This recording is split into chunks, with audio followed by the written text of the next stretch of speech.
Good morning students. Hindi second में हम पढ़ रहे थे फोर्थ लेसन शब्द विचार।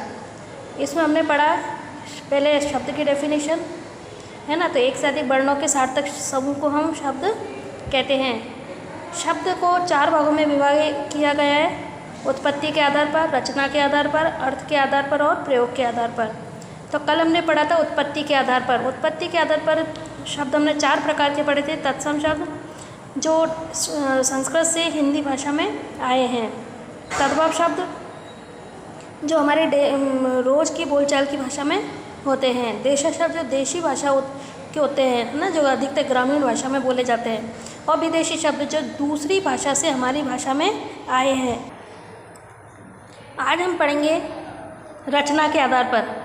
रचना के आधार पर शब्दों को 3 प्रकार से वर्गीकरण किया गया है: रूढ़ शब्द, यौगिक शब्द और योग रूढ़।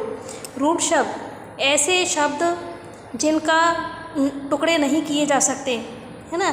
जैसे पुस्तक, इसका कोई टुकड़ा नहीं होगा। रात, दिन, पुत्र, है ना, जो एक विशेष अर्थ को लिए हुए होते हैं, मतलब इनका खुद का ही एक अर्थ होता है, इनके टुकड़े नहीं हो सकते हैं। फिर आता है यौगिक शब्द, जो 2 या 2 से अधिक शब्दों के मेल से बनते हैं, वो यौगिक शब्द कहलाते हैं। जैसे गौ मुख, गो प्लस मुख यानी गाय का मुख। लेकिन जब दोनों शब्द होते हैं तो वो दोनों सार्थक शब्द होने चाहिए, उन दोनों का ही अर्थ निकलना चाहिए। जैसे विद्यालय, विद्या प्लस आलय, है ना, तो विद्या का घर, तो दोनों ही सार्थक शब्द हैं, है ना। उसी प्रकार से देखिए जलज, जल प्लस जल यानी जल, और ज मीन्स उत्पन्न होना, जो जल में उत्पन्न होता है ना। कमल। निशाचर, निशा प्लस चर। नीलकंठ, नील प्लस कंठ। तो ये जो शब्द हैं इन सबका अपना अपना एक अर्थ होता है, ये सार्थक शब्द हैं, है ना।